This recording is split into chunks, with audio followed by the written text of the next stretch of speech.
Is it the end of the world? Yes, it is the end of the world. And it's also the beginning of a brand new, solid Juggalo world for us all to enjoy.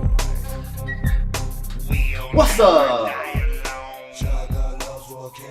Alright. Yo, yo, yo! What's up, Jugs? My name is Kyle, aka Keezy, if you want. Carver Law, y'all. That's a sweet beard you grew since last week. No Shave November starting early. I love it, dude. Yeah, man. It looks great. Thanks. I mean, that's very full and lush. Oh, man. It looks. Can I touch it? Sure. Ooh. What? Oh, shit. That's soft. Whoa. Oh, shit. Oh, we're already getting a call. All right. His ass.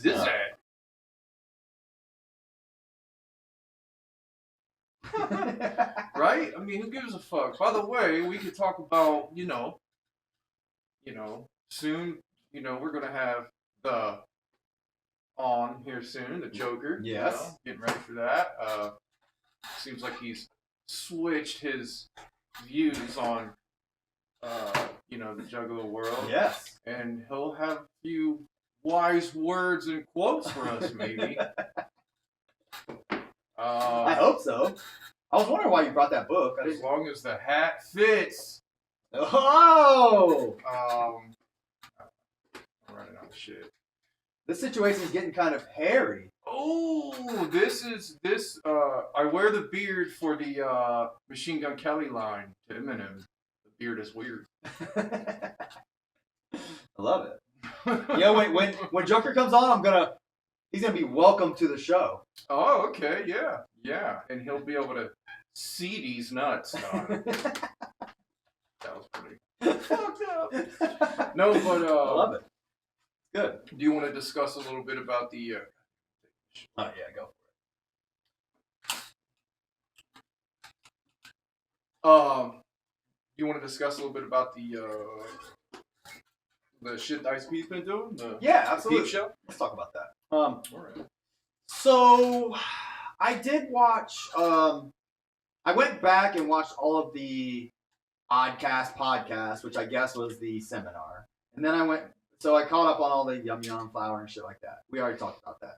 I watched all of the home movies since the last episode, which was great. That shit was fucking gold, like most of the time. There was some of the home movies they showed were pretty fucking boring and retarded, but I mean it was. I like how Jumpsteady's like, this is the cream of the crop. We went through like hours and hundreds of hours of shit. This is the cream of the crop. Which one was that? That was the home movies. Oh, okay. Just he was talking about the whole movies period. Yeah. Okay. He was saying that the ones that they showed and discussed on there were the cream of the crop. Oh yeah, because they went through and tried to find like the best ones and stuff. Yes. Okay. I mean, I'm having a hard time remembering. I mean, there was like the Let's Go Bargain, which went on for way too long. Like that shit seemed kind of funny, but like it was like it was just so goofy. Like you couldn't even. I don't know. Not to mention you couldn't hear most of what they were saying because they were talking over it. It was the Let's Go Bargain. Yeah. And then it was like the show about his friend. His friend was like a ninja. Yeah. And they were like they talked through it so you couldn't understand what the hell was happening. And then they had like Ricky Tiger on there. I think that was his name. No, that was next. No, they did the Let's Go Bargain. They did the movie with his friend as the guy wearing the shirt as the mask, and it was like a whole movie. It was like a ninja action movie. Yeah. And then it was the talk show with his friend that was like the hippie dude. Yeah, that one was pretty funny. Yeah, they're bringing on the fucking rock, you know what I mean? And then after that, I think they did 2 episodes of that, and then after that, the last one was the Big Silver. The Big Silva. Oh yeah, documentary. Which I kind of like half paid attention to that. Which I mean, Big Silva seems it's really cool and shit, but like I don't give a fuck about Big Silva, to be quite frank. I think they just care so much about it because they've been doing it for so long, and now it's like something they've invested into. And sure. When you've done everything they've done, a tape ball is probably fascinating to them. Yeah, I guess so. I made some notes though. While I was watching it, I made a few notes. It was Ronnie Tiger was his name, by the way. Bonjay's like, I fucking love Ronnie Tiger. Yeah. He was going ape shit about Ronnie Tiger, dude. Which was just Shaggy in like a blonde wig and like drinking Mountain Dew. He's like, want some dew? Mountain Dew, some Doritos, yeah. It was so funny. Oh god, I love that shit. Here, I'm gonna pull it up, play it on the table here. But that shit was funny. I liked how they said they were recording in Alex's mom's basement, and then they kept talking about how he had a shitload of earwigs down there. Remember how infested the earwigs were down there? And then he said, I made a note that said that he said Alex sold him down the river, which sounded like some bullshit. Like I didn't know. I knew they fell out with Alex, but I wasn't quite sure like why or whatever. But yeah, I don't know, man. That was intriguing. I've never known if this makes it. I'm just fixing this. You're good. Okay. If this makes it to any type of, viewing, any type of online viewable content, maybe somebody could eventually let us know. Yeah. How the fuck? What went on with Alex Abyss? I remember slightly what happened. Yeah. But I don't know the whole story. Yeah, I'd be curious to see what actually happened there. But I made a note about Ronnie Tiger. And then I made the connection that like the shit they do now, like the weekly Freaklies, is the same exact shit as this. Yeah. It's the same shit. They're just putting on a character, acting goofy as fuck, saying wild shit, and like just going hard. And that's what they've always done. I mean, that's essentially all of Big Money Hustles is that. Yeah. That's what they did in interviews. Yeah. In like legit interviews, they put on their wrestling personas basically. Yeah. Yeah, this was the movie. Like ninja movie. Which that shit was pretty cool. Like I like how he's like talking about his dude that actually knew ninja moves and shit. Like he was like a beast with the nunchucks. Yeah. They probably thought that guy was the coolest fucking dude ever back then. Yeah. My favorite part of the whole movies is when they were talking about the jerseys. It's criminal of carnage. Dude, I laughed my ass off when I saw that. You see how much they made off those? Yeah, it was like $1,500 a piece or something. Yeah, that was crazy. They were like geeked about that, which was pretty awesome. I'm glad they were donating. So what they did, the jerseys that Violent J and Shags are wearing here look awesome, but the back of them, like it's supposed to say Carnival of Carnage. And it says like Carnival of Carnage. It's all like fucked up and like misspelled. But so they were auctioning them off during the show, and they ended up going for like $1,500 a piece, and they're donating all that to St. Jude's, which was pretty fucking badass if you ask me. I looked at the Hall of Wicked tickets too. I seen those were up for auction currently. I think they actually finished yesterday, but I looked like right before they were done. All of them were like between $300 to $500 a piece. Yeah. I mean, there's 50 of those. Think about that. If they sell for $500 a piece, that's $25,000 just on Hall of Wicked tickets. Yeah. God damn, that's a lot of money. So they're fucking raking it in this month. Not to mention the probably several thousand people that bought the $66.50 pay-per-view. I mean, that's $66,000. They sold 1,000 tickets. You know what I mean? So. And like they're not spending that much on this. Yeah. Like, I mean, they're doing it in Violent J's house. Like, I wouldn't doubt it if they go, yeah, fuck the gatherings. We're doing this every year now. Which, I mean, I wouldn't be mad at them, honestly. I mean, I like the gathering and shit. Don't get me wrong, but there's Ronnie Tiger. He loved Ronnie. He reminds me of you, actually. Yeah, man. Fuck yeah. Yeah, man. Yeah. Fucking long hair in the hat. Good dude is good as you. Yeah. Yeah. He looks like kind of like Axl Rose. Yeah, he does. Oh shit, that's great. But yeah, the Carnival of Carnage made me laugh. I did. Oh, and then that's all the notes I had about the home movies. But good shit, man. Like it's so fun. Just like it's fun watching the whole movies. Don't get me wrong, but it's more fun watching them react to it. Mm-hmm. You know, that's the appeal here to me. Seeing them. It just jogs memories in their minds, and they start talking about their old homies and shit, which, you know, just reminds me of, like, us and our dudes, and, like, how many people have come and gone, and, like, we're staples at one point, they're just non-existent now. And when we had our rap thing going, and we were hanging around with our homies, we always like everybody knew that our rapping and our thing was like priority for the most part.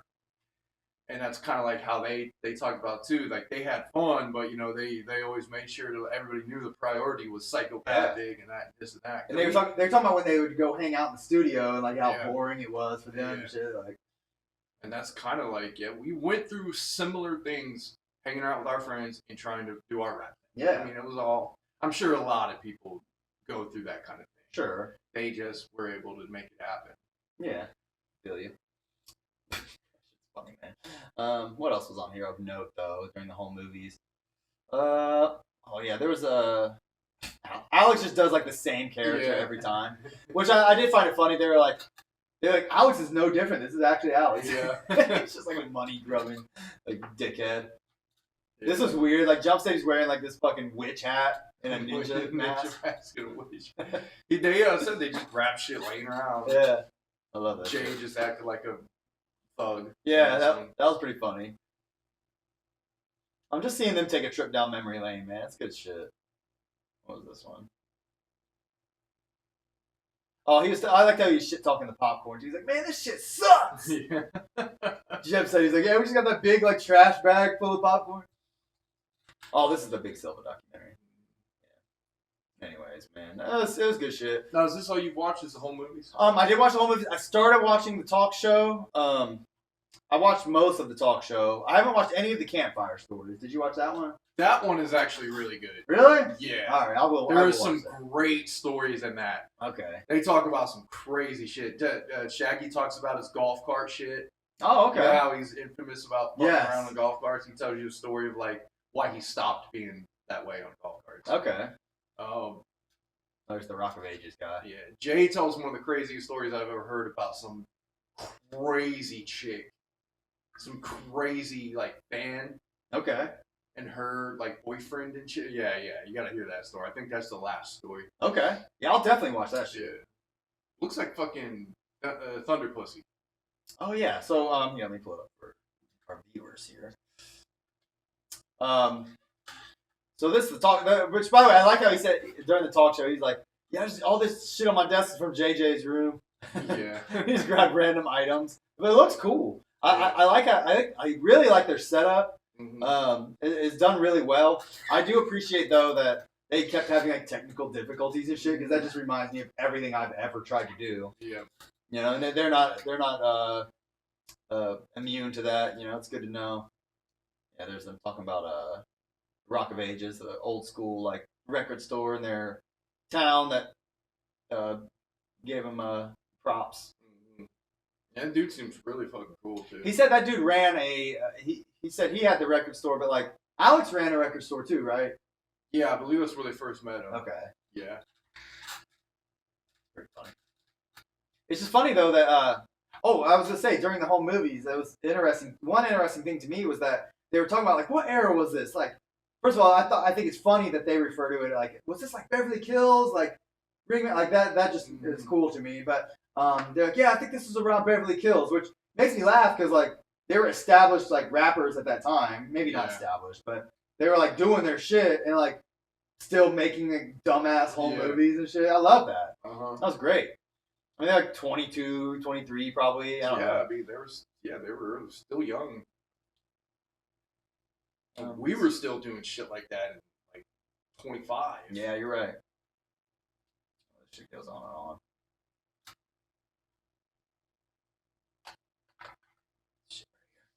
Who's a big guy that is with them now? I don't know. I couldn't figure out who that guy was. He's on. I think they played Juggalos Against Sanity, which is like their Cards Against Humanity. I didn't watch that episode, but wasn't he in the seminar with them? No, it might not have been them. He's also. They talk about murderers. There's like one episode where they talk about the deep dive into evil. Something I forget what it's called. They're back in Jay's office, and Jumpsteady's running it, and he's just pulling up shit about mass murders and serial killers. I didn't see like a whole talk show about that. Okay, was that cool? It was kind of cool. I mean, they just went into like, the Texas shooter, fuck, I can't even remember. But they went into some of the serial killers and the mass murderers and shit like that. Okay. And it was cool. It was interesting. There was some shit I didn't know about those things that they went into. Okay. Their top left is Tom Dub. Oh, okay. Check that out. Tom Dub. Fucking out there. Interesting that they had Tom Dub. I mean, I think that they fell out with him at some point. He was like a. He said they said they didn't fall out. Oh, really? He just kind of like stopped working there. Oh. And just disappeared. Oh. Well, because I know when Twisted was doing they initially came out with that Magic Ninjas Records, like with the fucking voodoo head and shit. Remember that? Mm-hmm. That was around like Mirror time, I think.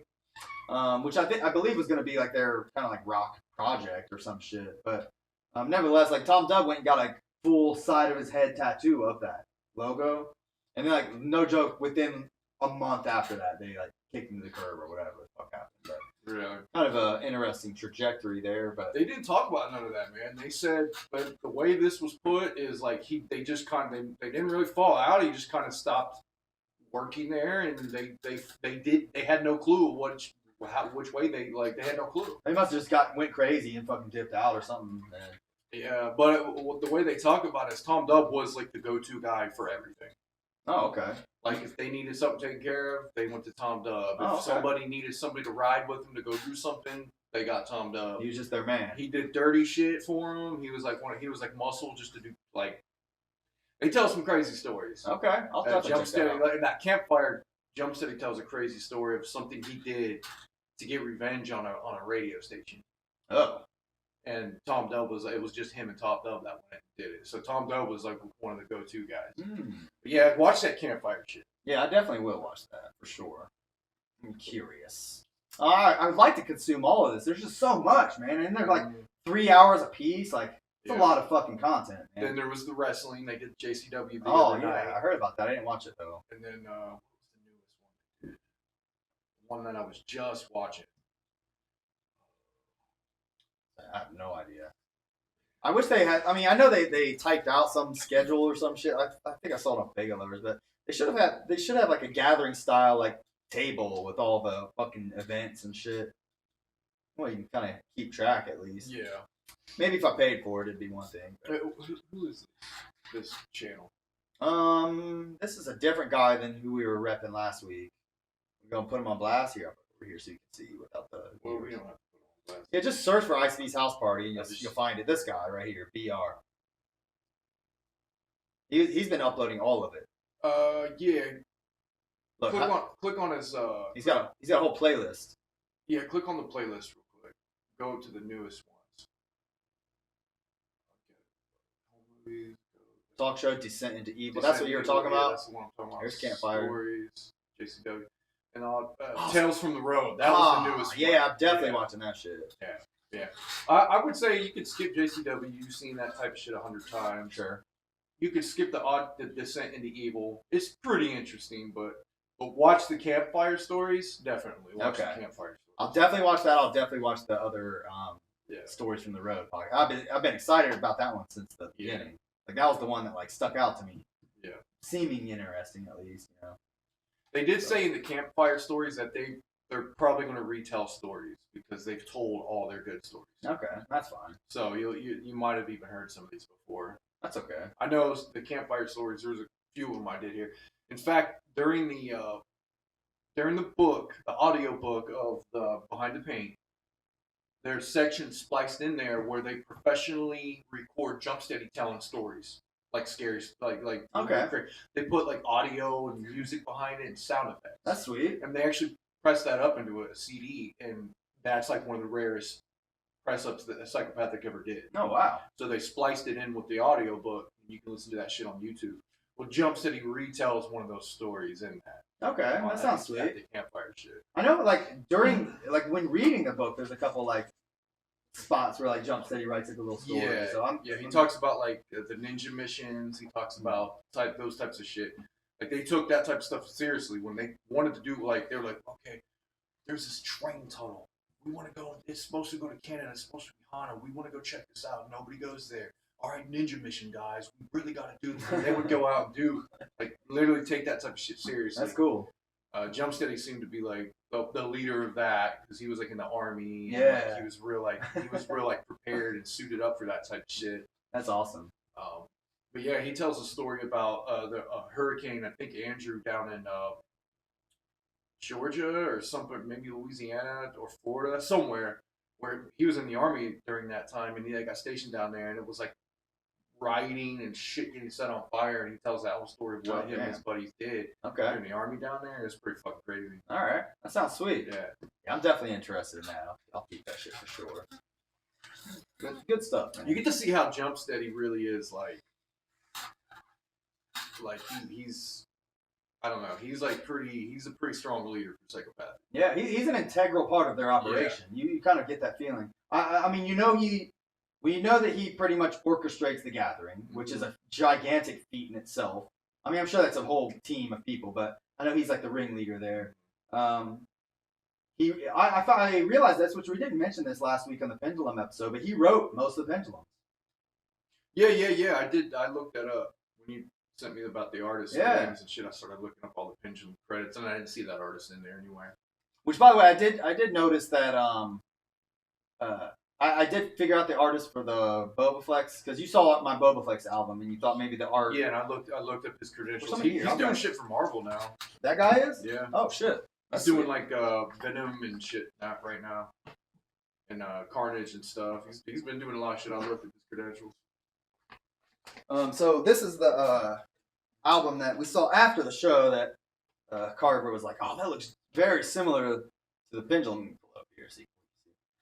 So this is the art. This is not ICP related, but this is Boba Flex, a band I really like that's from West Virginia, but they play here in Columbus a lot. But the art is very reminiscent of the Pendulum. Yeah. And like he made that comment last week, like, this looks very similar.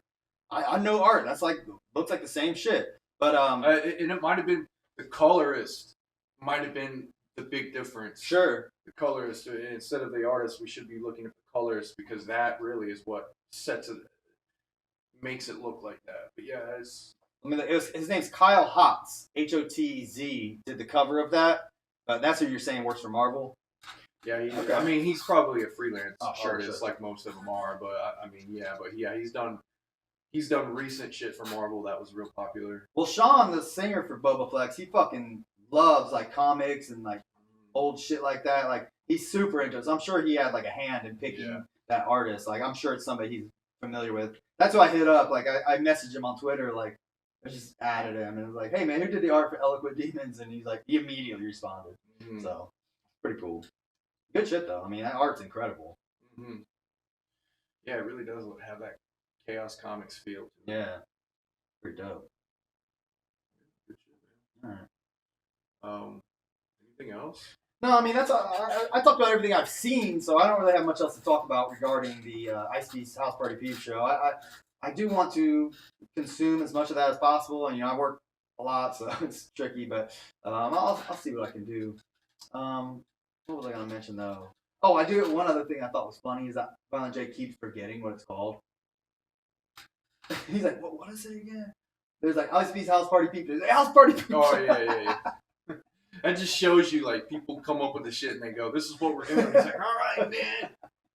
Hey, man. All right. That sounds cool to me, man. Yeah. Ninjas and jugglers are going to be in there. Fuck yeah, man.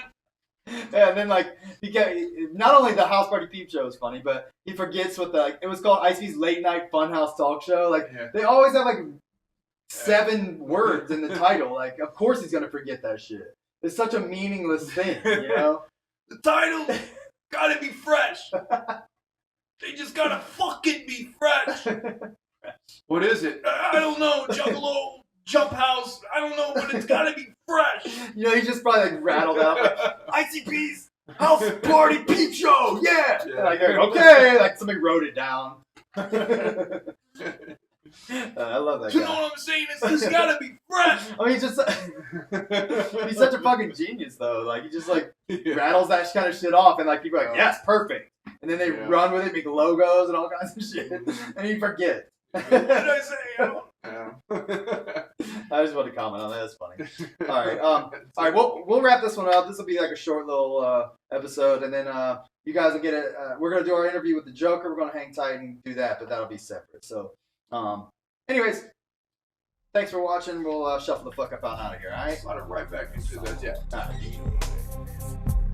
We'll never die alone. Juggalos will carry on. Swing our hatchets if we must. Each and every one of us.